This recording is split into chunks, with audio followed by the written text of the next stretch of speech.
तलातल, तलातल, महातल, रसातल, पाताल। ऐसे 7 लोक हैं और नीचे 55 करोड़, 55 करोड़ चारों ओर, 55 करोड़ क्या है? नरक लोक। ये इस ब्रह्मांड में, जिस ब्रह्मांड में हम रहते हैं, हम जिस ब्रह्मांड में रहते हैं, ये इसकी रूपरेखा है। समझ में आ रहा है सबको? ये 14 लोग कहते हैं 14 भुवन के नाथ, 14 भुवन के स्वामी, 7 पाताल लोग और 7 दिव्य लोग। तो जब कोई भी आत्मा, आपको बताया नहीं कि निराकारी परम धाम, निराकारी शिव, शिव निराकार भी है, उसकी पूजने के लिए ज्योतिर्लिंग बनाया, ज्योति मना लाइट का लिंग बना था। शिव शक्ति आकारी भी है, और जो हिमालय में बताया गया शंकर, वो शिव का अवतार है, शिव का अवतार है। जैसे राम के अवतार हुए, राम और कृष्ण, विष्णु के 24 अवतार हुए, विष्णु के 24 अवतार हुए, राम कृष्ण ऐसे, और शिव के भी 28 अवतार हुए। आप शास्त्र पढ़ लेना, शिव के भी 28 होते हैं, विष्णु के भी 24 अवतार हुए। उसमें से एक जो शंकर एक अवतार है, शिव का शंकर एक अवतार है, जैसे राम और कृष्ण विष्णु का अवतार। इसलिए शिव आकारी शिव, शिव पार्वती यहाँ रहते हैं, विष्णु लक्ष्मी नारायण यहाँ रहते हैं। लक्ष्मी नारायण का कंबाइंड रूप में विष्णु 4 भुजा बताते हैं ना, और ब्रह्मा यहाँ रहता है, तब कर्म वाले तपस्वी यहाँ रहते हैं, धरती पर मनुष्य रहते हैं 5 तत्वों में जो आते हैं। जब मनुष्य अच्छा कर्म करते हैं तो मरते वक्त क्या होता है? अंतर्देशो गति। जब आत्मा शरीर छोड़ती है तो कर्मों के हिसाब किताब से कोई नरक में जाता है, कोई स्वर्ग में।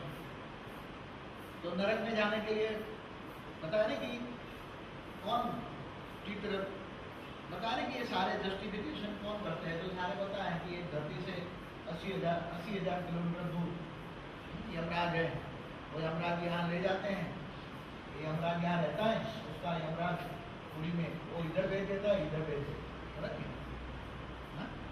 स्वर्ग में भेज देता है, यहाँ नरक में भेज देता है। यहाँ रहता है यमराज, तो यहाँ से स्वर्ग में, यहाँ नरक में, मगर अभी यमराज का राज भी नहीं रहा। अभी यमराज का राज, क्योंकि सभी धर्मों का राज आ रहा है। इसलिए जिस जिस धर्म के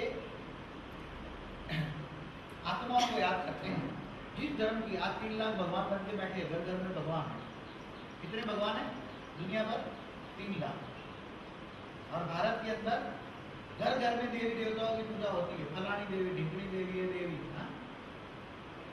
तो जो आत्माएं हैं, आत्माएं माना 3 तत्व वाली जो आत्माएं हैं, 3 तत्व वाली आत्माओं में वासना होती है कि मेरे को भोग लगा है, इसलिए जो उनके पूर्वज होते हैं तो उसकी रात को सपना देंगे रेल मार के कि तू, मैं तेरी पूर्वज हूँ, मेरा मंदिर बना, मेरा मंदिर बना और मुझे भोग लगा, नहीं तो क्या करूँगी?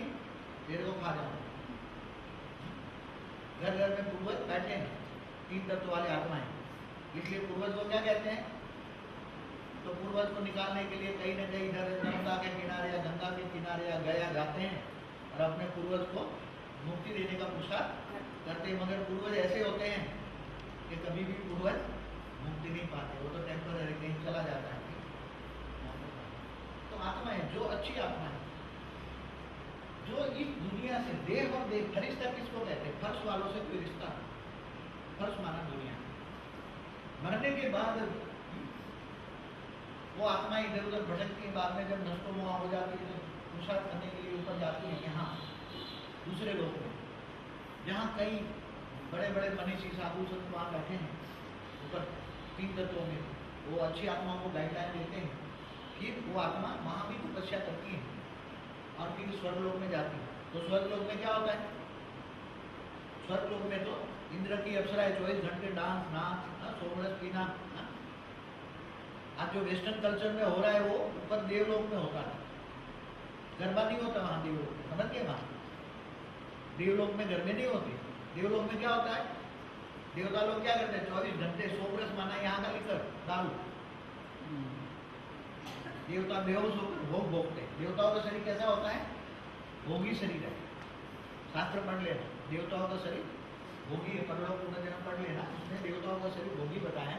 और इनका 3 तत्वों का शरीर होता है और भोग भोगते हैं। इसलिए तो 16,100 जो कृष्ण की रानियां थी वो इंद्रलोक की कौन थी? नाचने वालियां थी। कौन थी? डांसर थी। ये डांसर सब क्या बन गई? अष्टावक्रता साप मिला तो कृष्ण अवतार में आकर कृष्ण ने उसकी रानियां बनाई। अंत में कौन ले गए? भीड़ ले गए। ये सारी कहानियां हैं। तो अभी दुनिया की हालत में अभी तुम्हें ऊपर जाना है, यहाँ भी आत्माएं तो ढेर बैठी ऊपर। भारत में जो आत्माएं हैं 100 करोड़, ऐसी दुनिया में 700 करोड़ आत्माएं हैं। तो भारत स्थूल दुनिया में 700 करोड़ आत्माएं, मगर यहाँ तो बेअंत आत्माएं बैठी। कितनी बैठी है? बेअंत। इसका हिसाब नहीं लग, बेहिसाब आत्मा ऊपर बैठी। कितने? बेहिसाब। यहाँ नरक में, स्वर्ग में, इधर। तो आत्मा ज्यादा पुरुषार्थ करती है। नरक में फिर नरक का पुण्य का खाता पूरा हो जाता है, तब ये फिर दोबारा इंद्र उसको गिरा देता है, जा भी अब तेरा काम पूरा हो गया। तो इंद्र को भी 24 घंटे टेंशन रहता है। तो धरती पर कोई असुर तपस्या करता है तो यंग उसकी इंद्र पूरी चली जाती है। असुर और देवताओं की लड़ाई होती है। फिर ज्यादा पुरुषार्थ करती है आत्मा ऊपर जनलोक में चली जाती है। जनलोक से भी ज्यादा पुरुषार्थ करती है तो तपलोक में चली जाती। इससे ज्यादा पुरुषार्थ करे तो सत्य लोग ब्रह्मापुरी में चली जाती। और इससे ज्यादा करे तो विष्णुपुरी में चली जाए, शिवपुरी में चली जाए। और ज्यादा पुरुषार्थ करे तो परम धाम में बिंदी बनकर आत्माएं बिंदी बनते रहती है। यहाँ आकार शरीर होता है। शरीर का अलग अलग स्टेज बदलती है शरीर की। यहाँ स्थूल शरीर है, यहाँ 3 तत्वों का शरीर है। फिर धीरे धीरे 3 तत्वों में 1% परम तत्व, 2% परम तत्व है। यहाँ भी निराकारी आत्माओं का शरीर परमधाम में नहीं होता। आत्माओं का शरीर परमधाम में निराकारी होता है। तो उस आत्मा के अंदर जिनको कैवल्य अवस्था कहते हैं, निराकार को केवल शास्त्रों में कैवल्य अवस्था कहते हैं। तो आत्मा के अंदर मन बुद्धि नहीं होती। परमधाम में जो आत्मा होती है उसके अंदर कैवल्य अवस्था में मन बुद्धि नहीं होती। तो यहाँ अलग अलग ढेर आत्माएं जाती है, नीचे भी आती जाती हैं। यहाँ से भी बैठे बैठे तो इसको मोह हो जाता है।